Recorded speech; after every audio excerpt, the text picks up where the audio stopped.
Ini termasuk dalam karamat Umar, kata dia, sebab dia rakyat benda akan datang.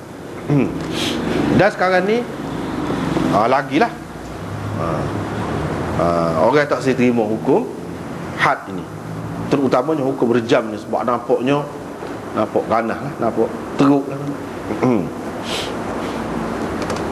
Boleh jadi Imam Nawawi kata Sayyidina Umar dia kata gini, ni lama kelamaan dia bimbang akan ada orang yang kata gini-gini. Boleh jadi dia tahu perkara ini daripada Nabi SAW sendiri, yang dia kata gitu. Boleh jadi juga. Lepas tu dia kata rejam ini ada di dalam kitab Allah. Memang benar ada terhadap orang yang gini-gini, seperti kita terjemah tadi lah. Lepas tu dalam syarah dia kata ijma' ulama' bahawa rejam itu tidak dilaksanakan kecuali terhadap orang berzina yang sudah muhsan. Dan sudah pun disebutkan tentang sifat muhsan itu dulu bicara. Mereka juga ijma' mengatakan jika telah terbukti perbuatan zina itu dengan saksi tentang perzinaan seseorang itu, dan dia itu pula muhsan, maka orang itu kena rejam. Ijma' ulama. Yang ketiga, ijma' ulama bahawa saksi sekurang-kurangnya di dalam bab ini ialah 4 orang lelaki yang adil. Lelaki yang adil. Perempuan tak, 4 orang lelaki yang adil. Adil tu maksudnya lelaki tu pula yang balik, yang apa lah, yang berakal, hak bodoh tak boleh. Lepas tu adil ni pula maknanya yang tidak fasik, apa semua tu lah.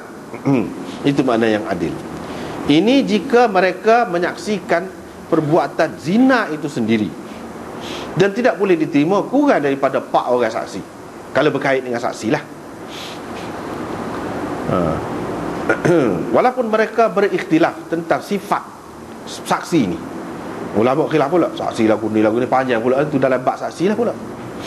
Dia ada lagi, tapi asasnya kena 4 orang saksi lah, lelaki dan adil. Mereka juga ijma' tentang wajibnya rejam ke atas orang yang mengaku berzina dalam keadaan dia muhsan. Jadi pengakuan dia tu sah, diterima untuk dia menjalani hukum had. Dan mereka berbeza pendapat. Ni baru khilaf baru khilaf. Hak tadi ijma'. Mereka khilaf tentang syarat berulang iqrar itu sebanyak 4 kali. Sebab Imam Abu Hanifah dia kata dia kena mengaku 4 kali. Ada pula yang kata mengaku 4 kali itu situ sekali dalam masa yang sama tak boleh. Kena masa yang berlainan 4 kali kalau bab mengaku. Jadi kalau bab mengaku sekali tak jadi, tak boleh. Ataupun ada juga yang kata kalau mengaku sekali pun jadi dah. Jadi ada khilaf ni bab ni. Kita akan sebut nanti insya-Allah taala kata. Adapun mengandung, kalau mengandung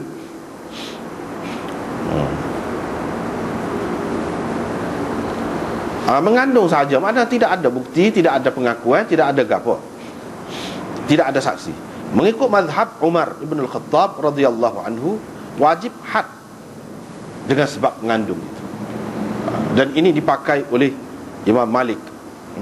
Nanti akan wujubul had bihi, kalau dia tidak ada suami dan tidak ada tuan, mana bukan hamba lah, mana tak ada tuan. Ini pendapat ini diterima oleh Malik dan anak-anak buahnya. Mereka mengatakan kalau seorang perempuan itu mengandung dan tidak diketahui dia mempunyai suami ataupun tuan, dan kita pula tidak mengetahui dia telah dipaksa,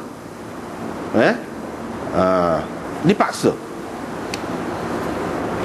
maka kena had lah. Kena had. Kecuali kalau dia ni orang asing, mari daripada negeri lain, dah baru mari, dan dia mendakwa dia ada suami dia di negeri dia. Jadi ataupun ada tuan dia. Tu tak termasuklah. Dan tidak boleh diterima dakwaan dia tu dipaksa. Sekiranya tidak ada bukti bahawa dia ni telah memang tidak suka lah. Dia minta tolong kau, jerit kau, gapo kau pada ketika dipaksa. Sebelum nyata mengandung itu. Tetapi dia kata Syafi'i, Abu Hanifah dan jumhur ulama mengatakan tidak dikenakan had terhadap perempuan dengan semata-mata mengandung.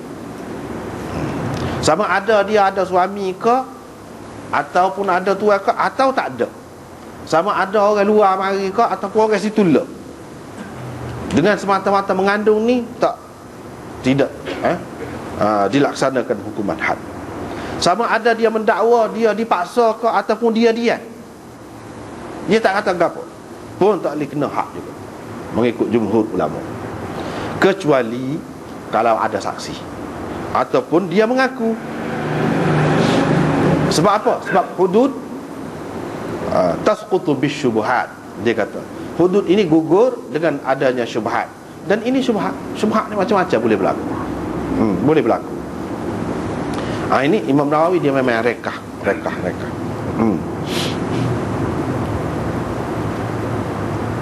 Habis sekat tu. Lepas tu hari ni cerita lain pula. Cerita lain pula.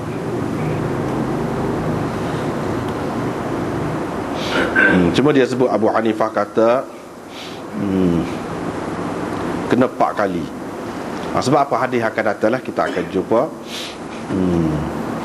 Dan begitu juga sekalian ulama-ulama Kufah dan Ahmad.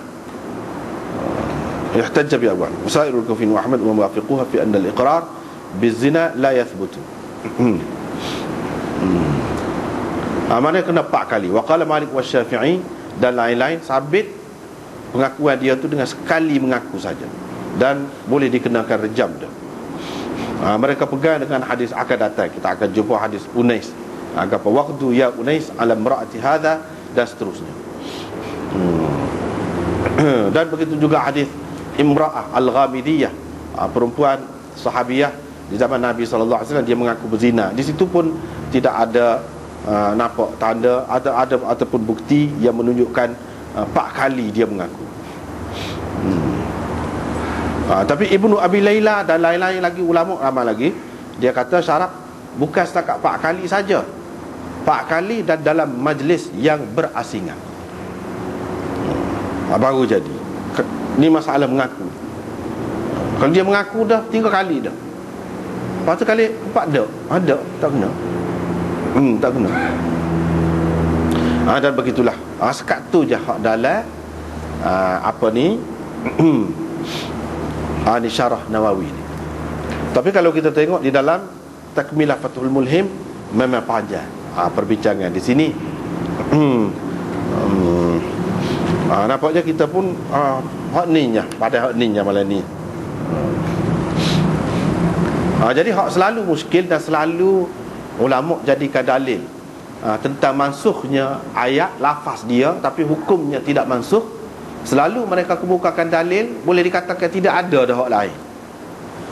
Hak ni ni hak Imam Nawawi sebut, iaitu ayat rejam. Asy-syaikh wasy-syaikhatu idza zanaya farjumuhuma albattah. Orang tua lelaki dan orang tua perempuan, kalau mereka berdua berzina, kamu rejamlah mereka berdua secara pasti. Secara pasti. Yang ni sebagai keputusan, sebagai hukum yang muktamad.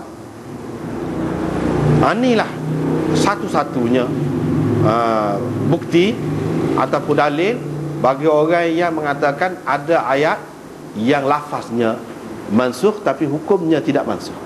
Ni. Tapi kita tengok ni sebab mungkin orang kita dia tak biasa dengar benda-benda lagu ni. Jadi kalau ada kitab tu, kalau kita baca di kitab boleh jadi lain sikit. Boleh jadi lain sikit. Padahalnya kalau tak baca pun tak apa benda tu. Tapi bagi orang-orang yang tak seterima, orang-orang yang fikiran tertutup, susah juga. Kalau kita buka kitab Takmilah Fathul Mulhim ni,